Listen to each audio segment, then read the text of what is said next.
Pag hindi mo narinig ang magandang balita at hindi ka sumampalataya kay Kristo, ikaw na yung pinakakawawang tao na nabubuhay sa kasulito. Bakit? Si Kristo siya'y naparito para ang mga tao ay bigyan niya ng buhay na masaya. Buhay na masagana at buhay na walang hanggan. Sino sa inyo may gusto ng buhay na masaya, taas ang kamay? Ate, no? Buhay na masagana, taas ang kamay. Buhay na walang hanggan, taas ang kamay. Lahat tayo gusto nating tumanggap ng buhay na walang hanggan. Subalit, sino sa atin dito gusto pagsisihan ng ating mga kasalanan? Yan ang isa sa pinakatapat natin gagawin. Pag tinanggap natin si Kristo kasi nung siya nandito na nung nabubuhay na, malaki na. Pag si Kristo ay nagsalita, alam niyo kung ano sinasabi ni Kristo? Agsisihan ninyo talikuran ng inyong mga kasalanan! Yan ang sinasabi ni Kristo ng Panginoon. No? Nagkakala siya daw sa buong Israel. Pagkalagala siya, nangangaral ang Panginoon. Anong sinasabi? Agsisihan natin ang talikuran ng ating mga kasalanan. Bakit? Ano ba ang kasalanan? Sabi sa Bible, sa Genesis, sabi nga, ang kasalanan, ito ay katulad ng isang mapangis na hayop. Lalapain, papatayin, tutuklawin ka ng kasalanan. Kaya para tayo makalaya sa kasalanan, pag tinanggap natin si Kristo, Pwede pa doon sa kabila. pag-alalayan niya tayo sa kasalanan. Kaya ang Panginoon Jesus, nung siya'y nangangaral, tulad rin ng ginagawa namin ngayon ang nangangaral. Anong sinasabi? Pagsisihan natin at tigilan ang ating mga ginagawa kasalanan. Ano pa ang gagawin natin? Tatanggapin si Kristo ang regalo ng Diyos bilang Panginoon at tagapagligtas. Paano raw tayo magkakaroon ng pananampalataya kay Jesus? Paano tayo magkakaroon ng kaligtasan? Sa Roma chapter 10 verse 13. Sino gustong bumasa ng Bible? Taas ang kamay. Sino gustong bumasa ng Bible? Taas ang kamay. O, ikaw, bilis. Buti na lang, meron gusto bumasa ng Bible. Bilisan mo. Bilis. O, may 1,000 ka na naman sa akin. Bilis. Pakibinig lang kayo sa sasabihin ko kasi maya-maya magtatanong ako. Yung makakasagot lagi mayroong blessing. Basahin mo itong Roma 10:13. Sige, basahin mo. O, makinig kayo, mamaya, every time na kayo magtatanong, lalapit dito, lagi may blessing kayo, kaya makinig kayong mabuti, ha? Naririnig ba ako dyan sa dulo? Taas yung kamay nang naririnig ako. Yun! Right. Araw ito ng blessing. Araw ng blessing ngayong araw. Kaya makinig tayong mabuti. Ang pinakamalaking blessing na makatanggap natin ngayong araw, kaligtasan ng ating kaluluwa. Ito ang pinakamalaga. Sige, basahin mo. Ano pangalan mo? Mister. Ano?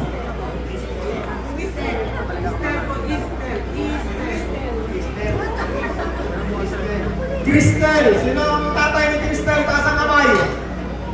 Ang pagiri naman pala yan. Sige, basahin mo. Mga kapatid, ang pinakananais ng puso. Roma 10:13. Roma 10:13. Kung hindi mo nang mabawi yung 1,000 sa'yo, nagkamali ka. Nasa'yo na ba yung 1,000? Ha? Nasa'yo na? Nasa'yo na yung 1,000?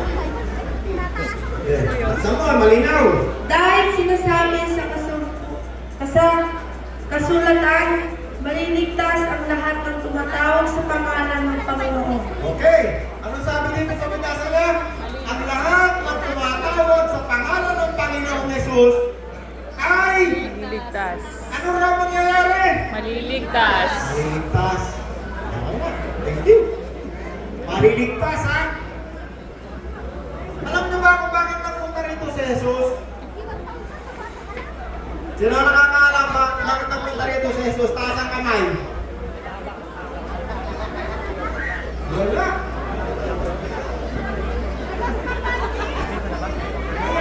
Halika ikaw. Uli ka. Papasahin natin itong isang verse sa Bible. Magsisilang siya ng isang batang lalaki. Jesus, anong verse yan?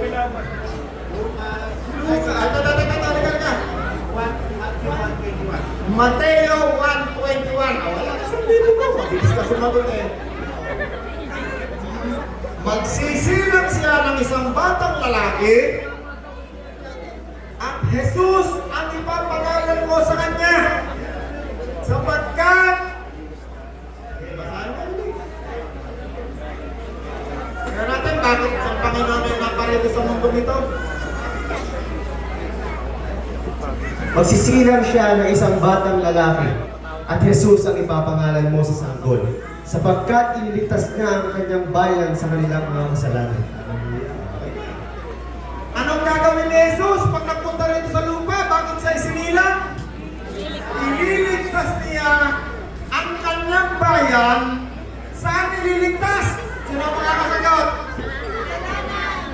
Ayaw sa'yo. Sino ang makakasagot? Ililigtas sa kanyang.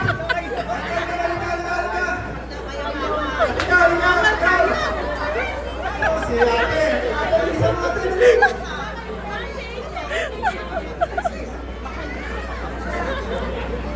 Isisila na isang batang lalaki. Kaya nga meron tayong Pasko eh. May isinilang. Get tired! No, para alam natin bakit isinilang. Ate, 1,000. Makinig kayo mabuti ha, para na bakit tatanong. Nasaan ba yung verse na binasa natin? Mateo 1:21. Para pag-uwi nyo, alam nyo bakit mayroong Pasko. Isisilang na isang batang lalaki. Ang pangalan ay Jesus. Ililigtas niya ang mga tao sa kanilang mga kasalanan. Sino sa inyo rito mayroong kasalanan? Taas ang kamay. Kanina, dinipay natin ano yung kasalanan. Ang kasalanan ay napakasama. Siya'y katulad ng isang mabangis na hayop. Lalapain ka na. Okay? Anong gagawin ni Jesus? Ililigtas niya tayo sa ating mga kasalanan. Sino sa inyo rito gumagawa ng kasalanan sa mamay? Marami ng hindi ito. Hindi rin gumagawa ng kasalanan. Okay, example ito, isang kasalanan na. Isa lang muna, isang kasalanan. Basic na kasalanan para maintindihan natin. Kasi sabi ng Diablo, ang Diablo ay naparito para ang mga tao ay nakawan, saktan, gayahin, at patayin. Sabi ang kasalanan, ito ay parang isang matamis na hayop. Sasaktan ka nito, lalakayin at papatayin. Kaya ano sabi din sa ulit natin binasa? Sisila ng isang batang lalaki, Jesus ang ipapangalan mo sa kanya sapagkat ililigtas niya ang mga tao sa kanilang mga kasalanan. Okay. Sino sa inyo may gusto ng kaligtasan? Taas ang kamay! Okay. Ang gusto mo ng kaligtasan, ang unang gagawin sa iyo ng Diyos, tatanggalin ang mga kasalanan. Alam niyo ba kung anong ginawa ni Kristo nung siya'y namatay sa krus? Alam niyo kung anong ginawa ni Kristo nung siya'y namatay sa krus? Binayaran ng ating mga kasalanan. Sino sa inyo maraming kasalanan? Sabi ni Jesus, kung ako'y gagawin mong Panginoon ng tagapagligtas, tatanggapin mo ako, tatawagin mo akong Panginoon. Sabi doon sa mga verse natin paano sila tatawag ng Panginoon kung hindi sila nakarinig ng mabuting balita? Kaya nga meron ngayong mabuting balita nangangaral sa Karolan. Sino sa inyo gusto maligtas ang kanyang kasalanan? Sino sa inyo gusto bayaran ni Jesus ang inyong mga kasalanan? Taas ang kamay. Ayan.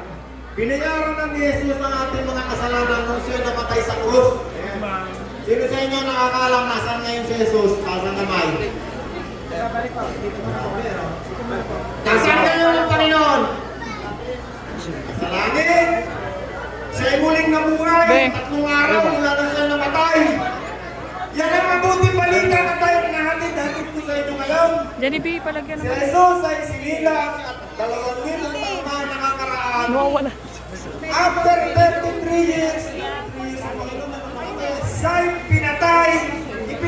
krus. After 3 days, siya ay muling nabuhay. At siya ay umakyat sa langit. At siya ngayon ay nakaupo sa kanan ng Diyos. Siya ay namumuno na mamahala sa lahat ng uri ng pamamahala at pamumuno roon. At siya ay muling magbabalik. Yan ang pinaka-interesting na mabuting balita. Yan ang tunay na mabuting balita. Ang pagbabalik ni Kristo.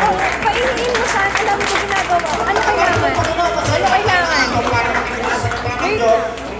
Pangalawa, para mapapurihan natin ang Panginoon kung may natanggap tayo regalo sa araw-araw. Actually, hindi lang kami kayo ng pagpupuri ng salamat.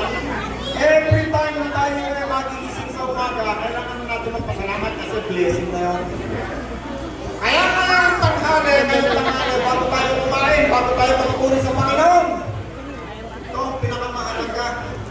Kasi sinaway ng Panginoon. Sana? Ang pinakamahalaga. Nakakarinig tayo ng mabuting balita tungkol sa Diyos ngayong tanghali. Okay, narinig niyo ako dyan sa dulo, taas ang kamay nangangarinig sa akin. Wala mo na magsasalita, wala mo nang tatayo. Sino sa inyo rito gustong tanggapin si Kristo ngayong tanghali bago tayo umuwi, taas ang kamay? Amen. Sino maingay? Hallelujah. Handa ba kayo na pagsisiyan ng inyong mga kasalanan? Taas ang kamay. Amen. Pagsisiyan ng inyong mga kasalanan. Asa na? Okay, ngayong tanghali.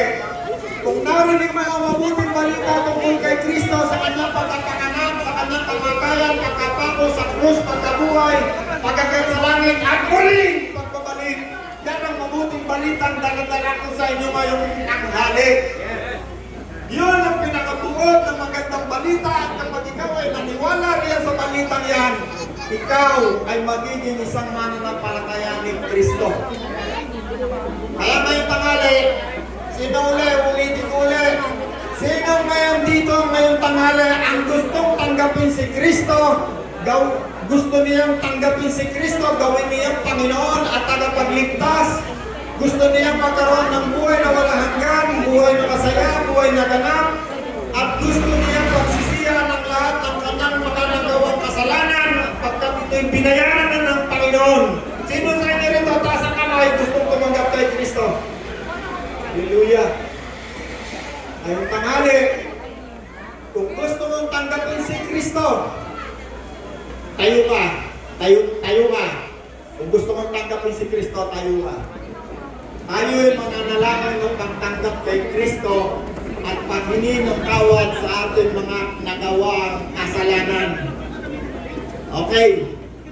Kung naiintindihan mo ang mabuting balita na dala-dala ng Panginoon sa iyo ngayong tanghali, bago tayo magpuri kay Kristo sa Diyos, kung tatanggapin mo si Kristo, sumunod ka sa isang napakaiksing panalangin ng pagtanggap kay Kristo. Panalangin ng pagtanggap at pagsisisi sa ating mga nagawang kasalanan. Pwede bang itaas mo ang kamay mo kung gusto mong tanggapin si Jesus? Pwede bang ipikit mo ang iyong mga mata? Sabihin mo, Panginoong Jesus! Isigaw mo, sabihin mo, Panginoong Jesus! Mula ngayon, ikaw na ang aking Panginoon at tagapagligtas. Patawarin mo po ako sa aking mga kasalanan. Tinatanggap ko po ang buhay na walang hanggan, ang buhay na ganap, at ang buhay na kasiya-siya. Salamat po sapagkat binayaran mo ang aking mga kasalanan ginawa sa mundong ito. At mula ngayon, tatawagin ko ang Diyos, anak kong Diyos. Salamat po pagkat mula ngayon, ako'y anak na ng Diyos. Hindi na ako anak ng demonyo. Ama kong Diyos, Ama kong Diyos, marami pong salamat marami pong salamat sa tanghaling ito, sa tanghaling ito. sa napakagandang regalo Sa napakagandang na regalo ibinigay mo sa akin na ibinigay mo sa akin ngayong tanghaling. ngayong tanghali. Mula ngayon, Wala ngayon. tatawagin ko Natawagin si Jesus si Jesus na Panginoon. na Panginoon. Salamat po, Ama, Salamat po, Ama. sa pangalan ni Jesus Pangalan ni Jesus na aming Panginoon. na aming Panginoon. Amen. Amen. Palakpakan natin ang Diyos. Ang Okay. Panginoon. Hallelujah. Ngayong tanghali, tayo kumain, kumanta tayo ng mga ilang awitin para sa Panginoon. Magpasalamat tayo sa Panginoon sa lahat ng biyaya na ibinigay niya sa atin sa araw-araw at sa mga buong taon ng ating buhay. Pangungunahan tayo ni Pastor Sosen at ni Pastor Jamar. Jamar. Hallelujah.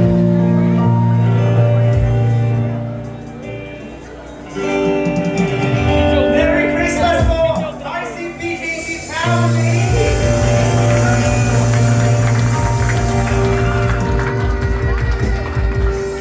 Dapat stick ka.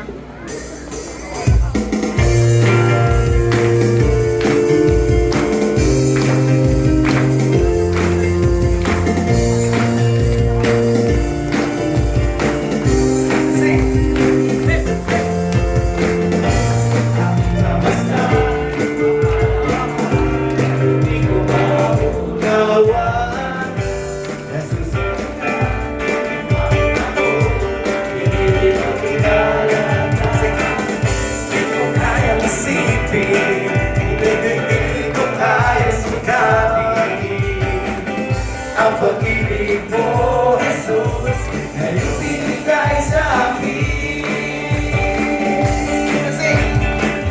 Salamat, salamat, O Jesus, sa pag-ibig mo.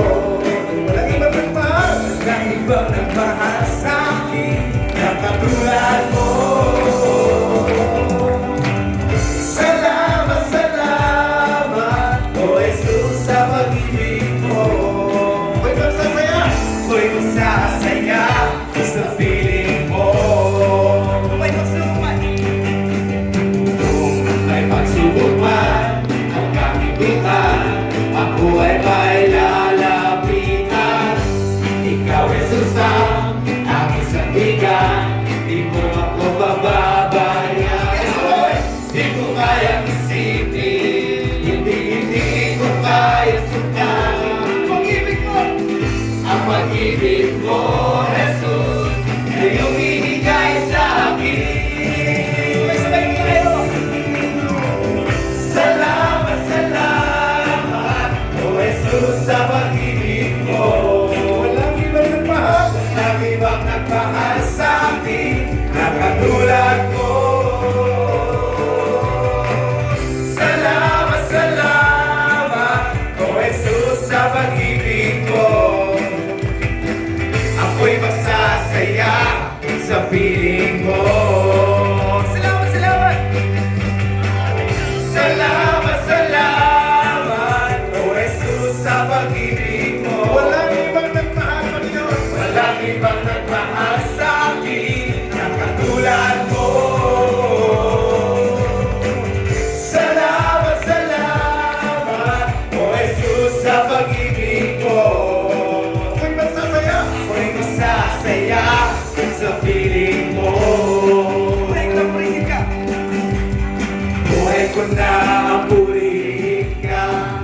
Buhay ko na ang sa'yo'y sumamba.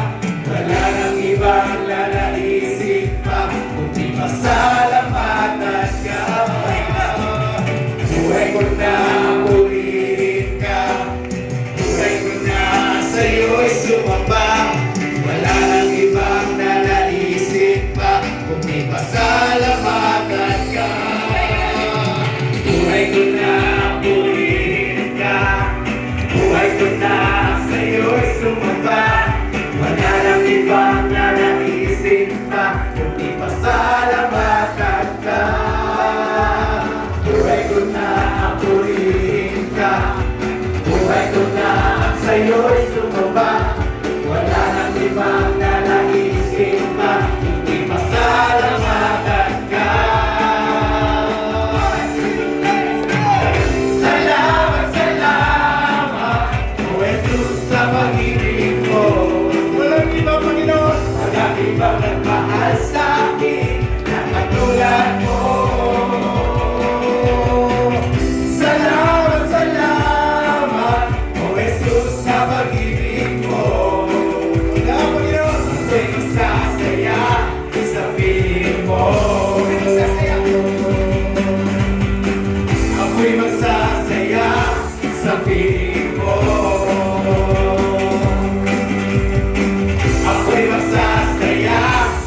piling mo. Palakpakan natin ang Panginoon!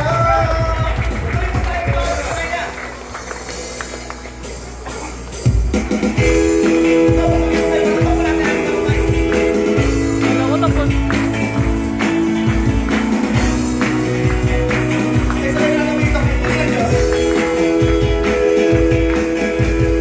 Buti ng Diyos, ay buti ng Diyos sa akin.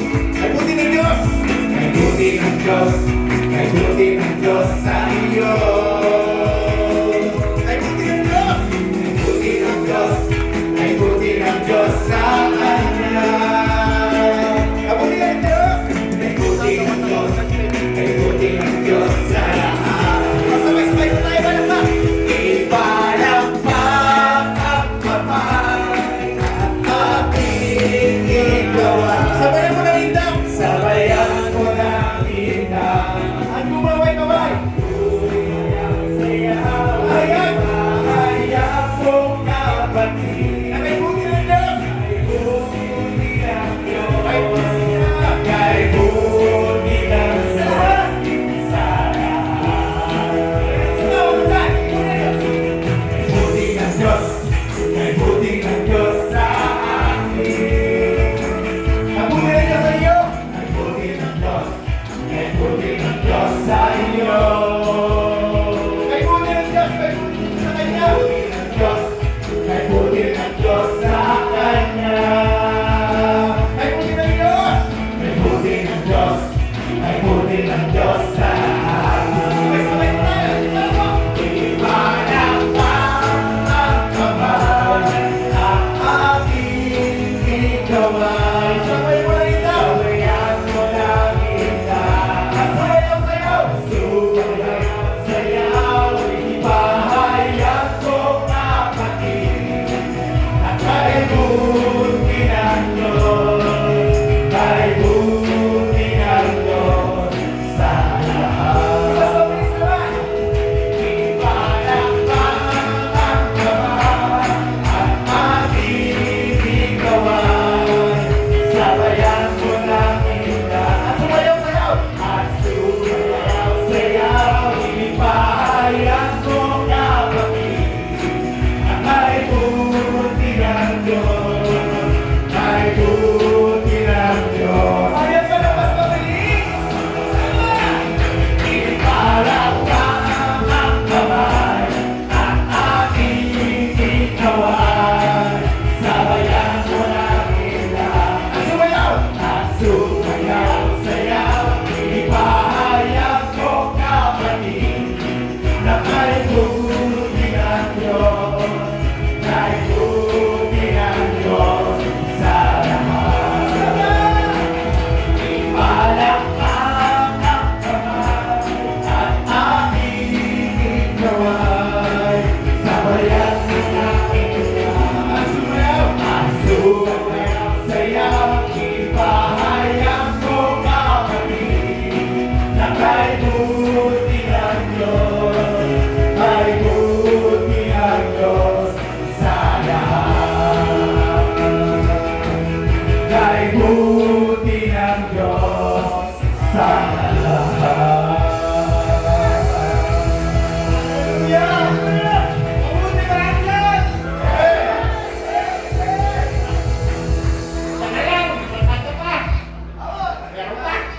Ayun! Gutom mo na kayo! Yes, siyempre! Kakain na tayo! Tarito!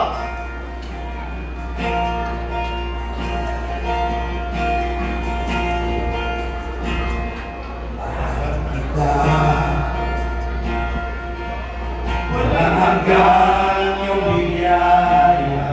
Buong buhay. Buong buhay. Hawak mo sa iyong kamay. Hawak mo sa iyong kamay. Mula sa aking pagmulat, mula sa aking pagmulat, sa pag-ibig, at sa pag-ibig, awitin ko ang kabutihan ng Diyos. Ika'y tapat sa habang buhay. Sabi po ni Panginoon,